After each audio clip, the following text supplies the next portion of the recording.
Bonjour à tous, j'espère que vous allez bien. On se retrouve aujourd'hui pour le dernier épisode de Vlogmas.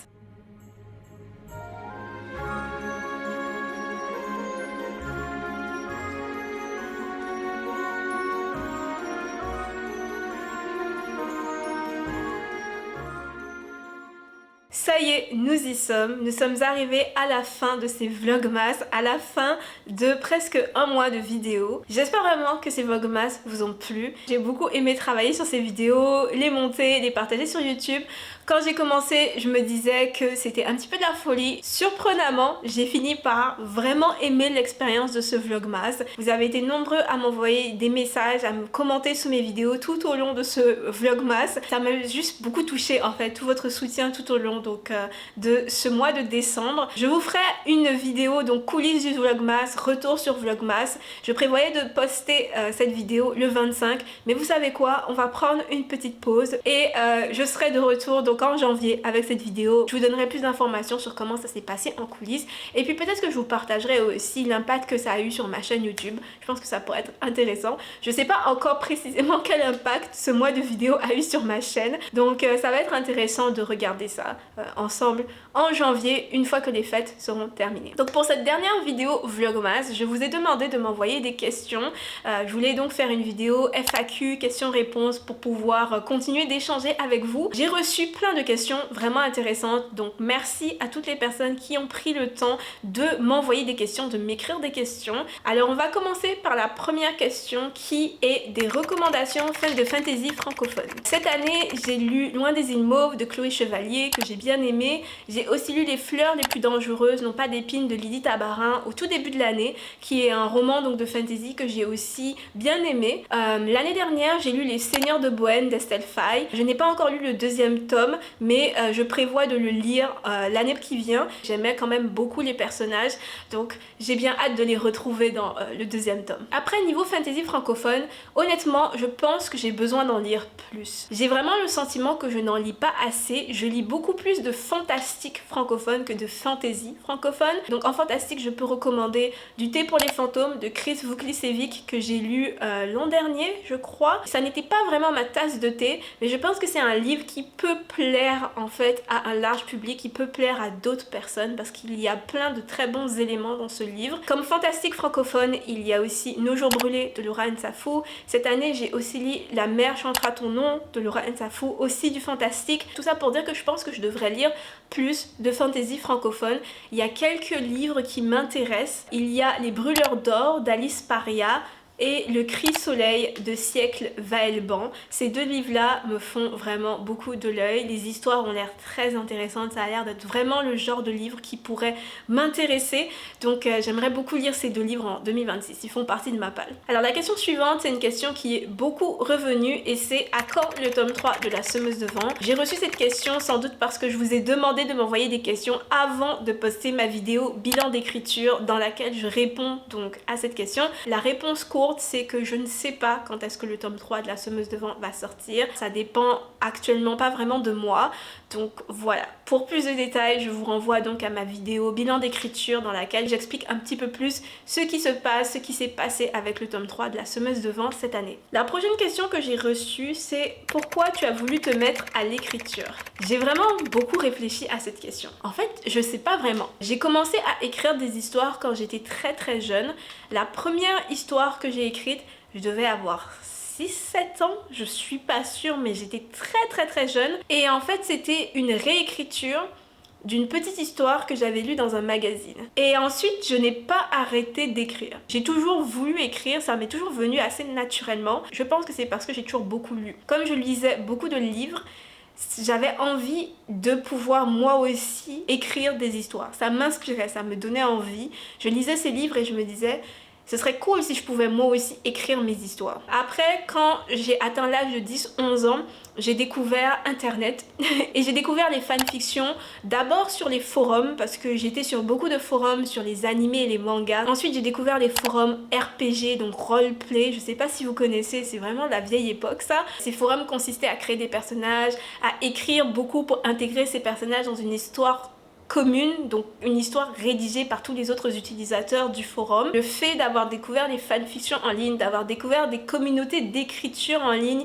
via les fanfictions, via les forums RPG, ça m'a donné envie de prendre l'écriture plus au sérieux. Ça m'a permis de comprendre en fait comment prendre l'écriture plus au sérieux. Je me suis mise à me dire, ah, ça pourrait être mon métier, ce serait très cool si c'était mon métier. C'est ça l'histoire de l'écriture. L'autre question que j'ai reçue, c'est pourquoi se lancer sur YouTube ?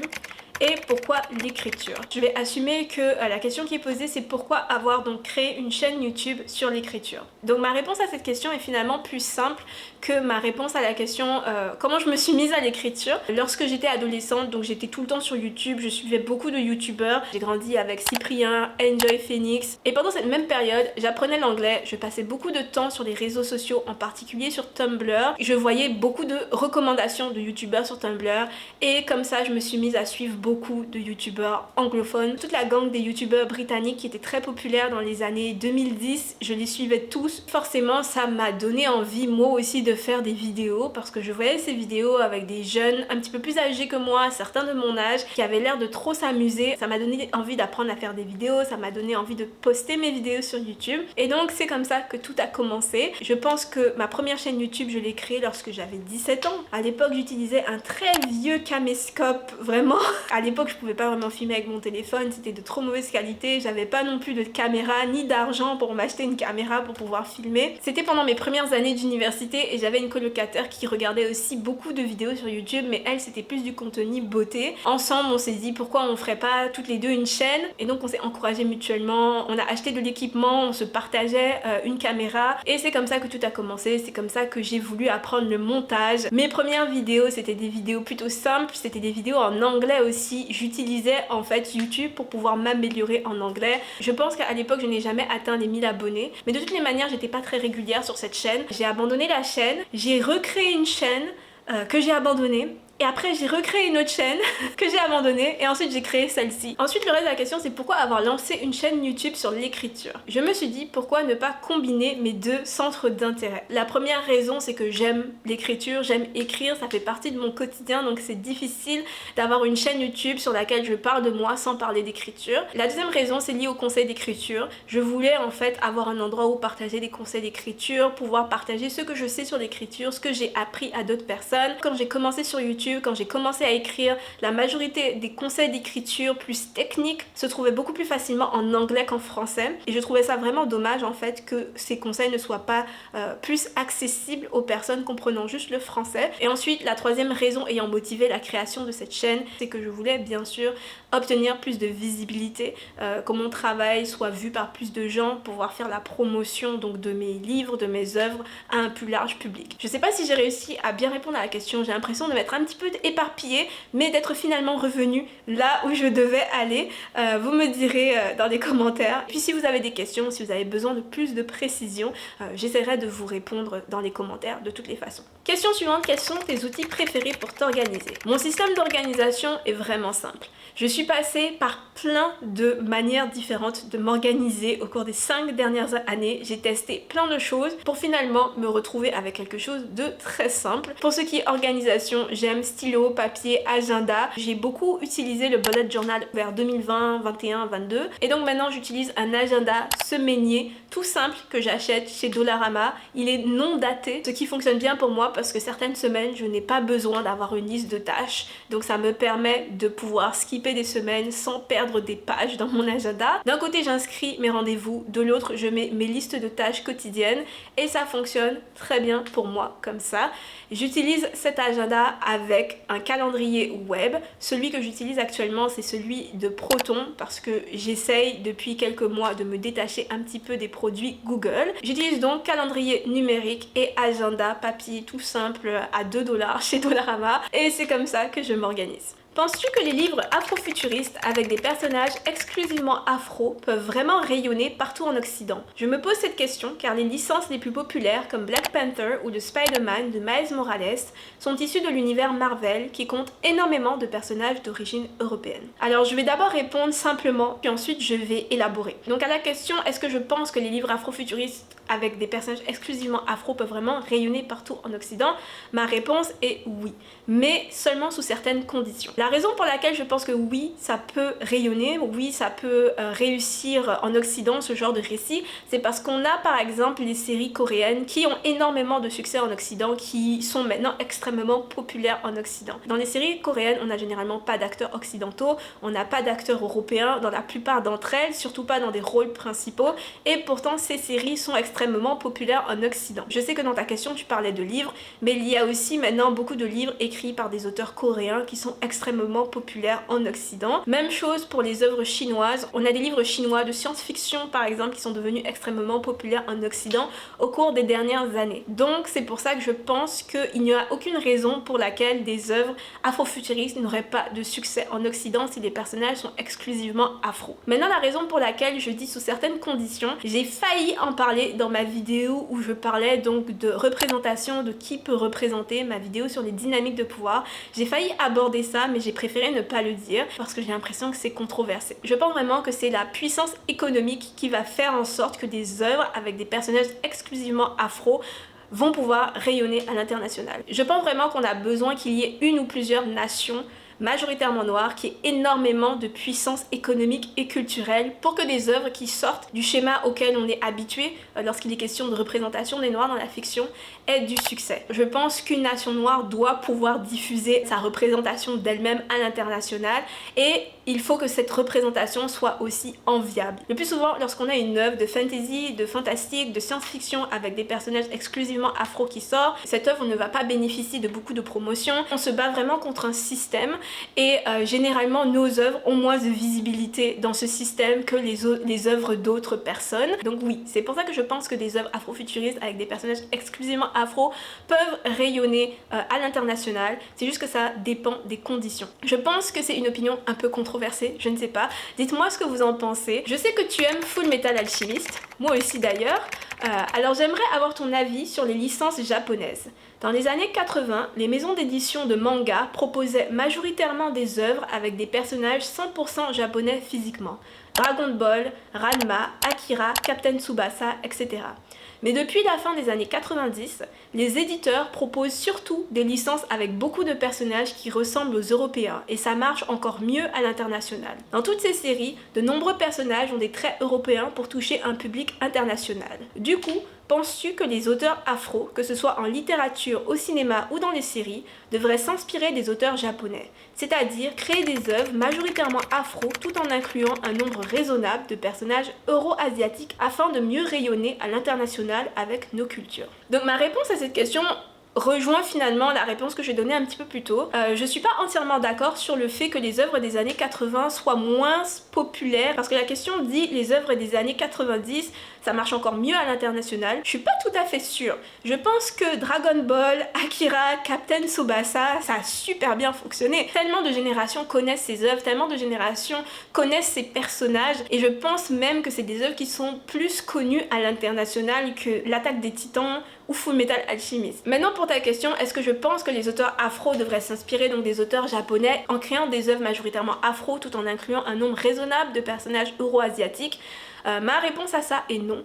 Je ne pense pas. Je reviens donc à l'exemple des séries coréennes qui sont extrêmement populaires sans pour autant qu'il y ait le moindre acteur européen dans ces séries. Je pense que c'est tout à fait possible de créer des œuvres, donc des œuvres d'animation, des films, des séries, etc., des livres, sans qu'il y ait de personnages européens ou occidentaux et avoir énormément de succès. Tout dépend vraiment de la promotion qu'il y a derrière. D'ailleurs, j'en ai pas parlé tout à l'heure au sujet de Black Panther et de Spider-Man, mais je pense que ces deux œuvres ont le succès qu'elles ont parce que ce sont des œuvres appartenant donc à l'univers Marvel. Black Panther fait partie du Marvel Cinematic Universe. Ce film a reçu la promotion d'un film du Marvel Cinematic Universe. Les gens respectent la marque Marvel. Même chose pour Spider-Man, c'est le personnage de Spider-Man, c'est Marvel. Je pense que c'est plus en fait ça qui a fait que ces œuvres ont fonctionné que le fait qu'il y ait des personnages européens, des personnages blancs dedans. Je sais pas si ce que je dis est clair, je pourrais peut-être élaborer dans une autre vidéo si ça vous intéresse, je sais vraiment pas. N'hésitez pas à me dire dans les commentaires si ça vous intéresserait que je fasse une vidéo pour parler un petit peu plus de ça. Alors autre question, est-ce que tu as déjà fait des lives avec tes abonnés? Ce serait vraiment intéressant de pouvoir échanger avec toi sur différentes thématiques. Je pense pouvoir t'offrir un débat très intéressant pour ta communauté. Est-ce que tu es en train de proposer de débattre avec moi en live? C'est vraiment drôle. Je propose pas encore de live sur ma chaîne YouTube. Je n'en fais pas encore. Le montage m'aide beaucoup, vous savez, le montage me sauve beaucoup. Mais ouais, pourquoi pas, je commence à y penser de plus en plus, donc pourquoi pas proposer des lives sur cette chaîne peut-être dans l'année qui vient. J'y réfléchis. S'il y a d'autres personnes qui seraient intéressées, n'hésitez pas à me le dire dans les commentaires. Il faudrait que je regarde quel serait aussi le meilleur moment dans la journée pour faire des lives. 50% des gens qui me suivent sur cette chaîne habitent en France, habitent donc de l'autre côté de l'océan, et avec le décalage horaire, ça pourrait être difficile pour moi et pour vous. Donc il faudrait aussi que je réfléchisse à toutes ces choses. Est-ce que l'idée de proposer des critiques courtes sur des romans populaires mais controversés t'intéresse? Même en format short. Oui, je vous en reparlerai, mais ouais, j'y ai pensé et je pense que j'aimerais beaucoup faire ça dans l'année qui vient, effectivement. Changement de tenue, nous sommes le lendemain. J'étais en train de monter les clips que vous venez de voir quand je me suis rendu compte que j'avais reçu de nouveaux commentaires sur mon post sur YouTube. J'ai reçu de nouvelles questions, donc j'ai décidé de me remettre à filmer pour essayer de répondre en fait au plus de questions possibles. Donc c'est parti, c'est ce que nous allons faire là maintenant. Alors quelqu'un m'a demandé comment peut-on se lancer dans la fantasy si on n'a pas ou peu de livres de ce genre. Honnêtement, je pense que c'est hyper important de lire le genre dans lequel on veut écrire. C'est pour moi vraiment essentiel si on veut comprendre comment ce genre fonctionne, quels sont les tropes les plus présents dans ce genre. Je pense aussi que c'est très important de lire des œuvres de fantasy récentes. Il y a beaucoup de gens, lorsqu'ils cherchent à se renseigner sur la fantasy, ils vont lire des œuvres de fantasy qui ont été publiées il y a plusieurs décennies. Ils vont lire Le Seigneur des Anneaux, qui est une excellente série. Je ne dis pas que ce n'est pas une bonne série, je ne dis pas qu'il faut plus la lire. Je dis juste que c'est de la fantasy qui a été publiée il y a longtemps, et la fantasy qui a été publiée il y a 30 ans, il y a 40 ans, même il y a 20 ans, est très différente de la fantasy qui est publiée aujourd'hui. Les tropes sont différents, la manière que les histoires sont structurées a aussi beaucoup changé. Donc le conseil que je donne à une personne qui veut écrire de la fantasy, à une personne qui veut aussi publier de la fantasy, c'est de lire de la fantasy. Si on n'a pas de livre de fantasy à la maison, on peut aller en médiathèque, on peut aller en bibliothèque pour emprunter des livres. Si on ne sait pas par quel livre de fantasy commencer, on peut chercher des recommandations donc sur Instagram, sur YouTube. C'est important de lire des livres dans le genre littéraire dans lequel on veut écrire, et aussi de lire des livres qui sont quand même récents. Question suivante, comment écrire une scène d'action? Les scènes d'action peuvent être compliquées à écrire, surtout les scènes d'action avec plusieurs personnages. Je l'ai répété plusieurs fois que j'ai souvent de la difficulté à écrire ce genre de scène. Je peux faire une vidéo sur ça, si ça vous intéresse, une vidéo sur la meilleure manière d'écrire des scènes d'action, les choses à garder en tête. Le conseil qui revient souvent, c'est d'écrire des phrases courtes, d'écrire des phrases dynamiques, de limiter les descriptions, et je pense que c'est un bon conseil, mais il y a d'autres conseils qu'on pourrait donner en fonction du type de scène d'action qu'on veut écrire. Donc si ça vous intéresse, je pourrais faire une vidéo conseil d'écriture sur les scènes d'action. Question suivante, te sers-tu du MBTI ou de l'énéagramme pour créer tes personnages? Je connais pas assez bien le MBTI ou l'énéagramme pour pouvoir créer des personnages à partir de ça. Donc pour les personnes qui sauraient pas c'est quoi, le MBTI et l'énéagramme, c'est des tests de personnalité. Je connais pas assez bien en fait comment ça fonctionne, je connais pas assez bien les différentes personnalités associées à ces tests pour pouvoir créer des personnages à partir de ça. Autre question, pourquoi prendre un éditeur? Et c'est une question très intéressante, très bonne question. La raison pour laquelle j'ai décidé de publier avec un éditeur, donc de publier en maison d'édition, c'est parce que ça a toujours été comme ça que j'ai imaginé le fait de publier un livre. J'étais très jeune quand j'ai commencé à m'imaginer peut-être un jour autrice, et la vision que j'avais à l'époque du métier d'auteur était très liée aux éditeurs, aux maisons d'édition. L'auto-édition existait, mais c'était pas comme ça l'est aujourd'hui. Amazon n'était pas aussi influent à l'époque, c'était beaucoup plus difficile en fait de publier de manière indépendante. C'est pour ça que ça a toujours été mon but. L'autre raison pour laquelle j'ai décidé de publier en maison d'édition, l'autre raison pour laquelle je souhaite quand même continuer en maison d'édition, parce que je pense que si un jour je décide de me lancer dans l'édition indépendante, j'aimerais beaucoup garder un statut hybride, donc avoir quand même certains livres en maison d'édition. La raison pour laquelle je veux continuer en maison d'édition, c'est parce que dans l'édition francophone, j'ai l'impression que c'est très difficile d'avoir la visibilité des maisons d'édition. Les maisons d'édition peuvent, pas toujours, mais elles peuvent offrir une visibilité énorme. La promotion qu'une maison d'édition peut faire, c'est très difficile de pouvoir faire la même chose de manière indépendante. Aurais-tu des conseils pour protéger son manuscrit contre le plagiat avant l'envoi en soumission aux maisons d'édition? Avant d'envoyer mon livre à des maisons d'édition, je me suis renseignée sur le droit d'auteur. Et ce que j'ai lu, c'est que dès qu'on crée une œuvre, dès qu'on écrit un livre, il nous appartient par défaut. Après, en fonction du pays, il y a différentes façons de se protéger. Je sais que au Canada, il est possible d'avoir un certificat prouvant qu'on est en fait le propriétaire d'une œuvre. Il y a longtemps sur internet j'avais lu qu'en s'envoyant notre œuvre à nous-mêmes avant de l'envoyer à des maisons d'édition, ça peut être une preuve que donc l'œuvre nous appartient. Je sais pas si c'est toujours vrai aujourd'hui, mais à l'époque c'est un peu comme ça que j'avais fonctionné. Je m'étais envoyé le texte à moi-même et puis après je l'avais envoyé à des éditeurs. Mais un conseil que je peux donner pour se protéger, c'est de s'assurer qu'on envoie notre manuscrit à des vraies maisons d'édition, à des maisons d'édition reconnues avec de bonnes réputations. Donc vraiment le conseil que je vous donne, c'est de bien faire vos recherches lorsque vous sélectionnez les maisons d'édition auxquelles vous voulez envoyer votre manuscrit. S'il y a quelqu'un qui aurait plus de conseils, qui s'y connaîtrait un petit peu plus sur cette question, n'hésitez pas donc à partager vos conseils dans les commentaires.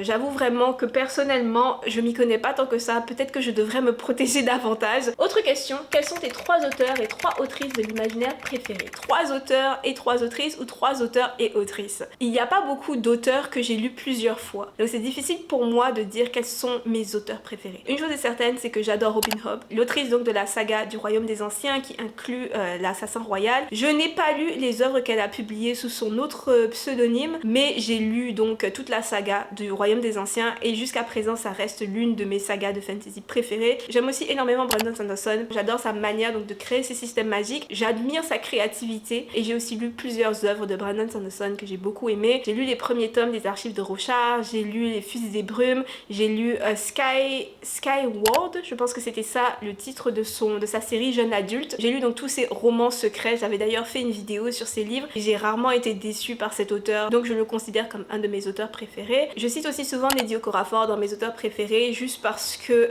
son livre Qui a peur de la mort a un peu changé ma vision de la fantasy. Avant de lire ce livre, je savais pas que c'était possible de faire de la fantasy avec des personnages noirs, je savais pas que c'était possible de créer un monde de fantasy d'inspiration africaine, donc pour ça je cite souvent Nnedi Okorafor comme l'une de mes autrices préférées. J'ai lu aussi plusieurs de ses livres et je pense que là ça fait 3, donc voilà 3 auteurs que j'aime vraiment beaucoup. Aimerais-tu écrire pour des enfants? Je pense aux enfants de primaire entre 6 et 10 ans. Je n'ai jamais vraiment été attirée par la littérature très jeunesse, ça ne m'attire vraiment pas, donc non, je ne pense pas que j'aurais envie un jour d'écrire pour des enfants. Quels sont les 3 livres sur l'écriture que tu conseillerais à des auteurs qui débutent? Vous savez à quel point j'aime Save the Cat, donc le premier, Save the Cat, je conseille ce livre-là aux auteurs qui débutent. Et le deuxième, The Writer's Journey, j'ai une vieille édition, j'ai la 2e édition qui est sortie il y a très longtemps, maintenant le livre a une autre couverture, mais je recommande ce livre. Je mettrai dans la description les titres de ces 2 livres en français parce que je sais qu'ils ont des titres différents en français qui sont très différents des titres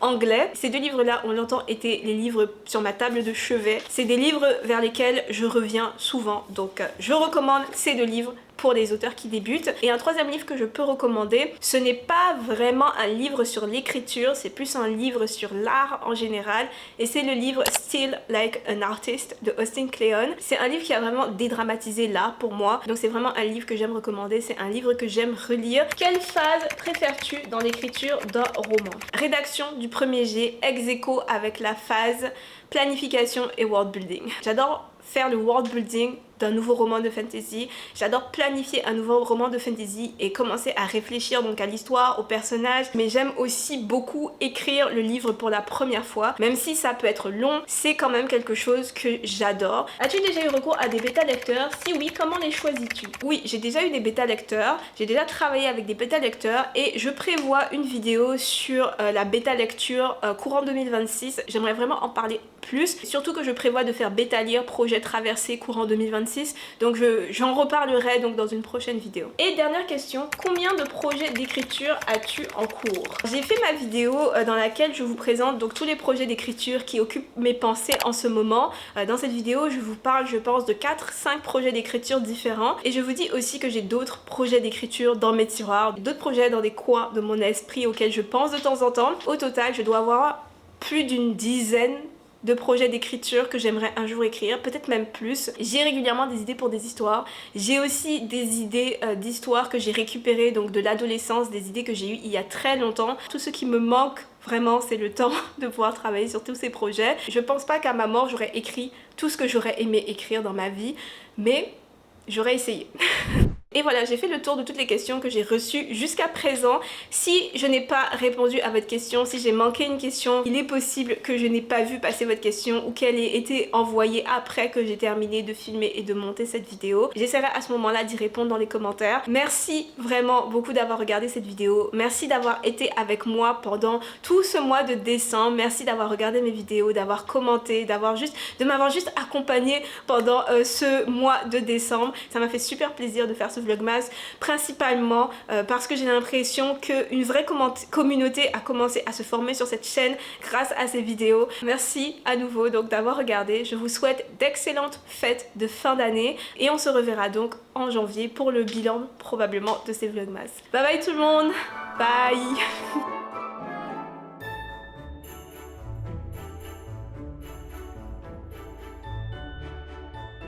Et la musique peut-être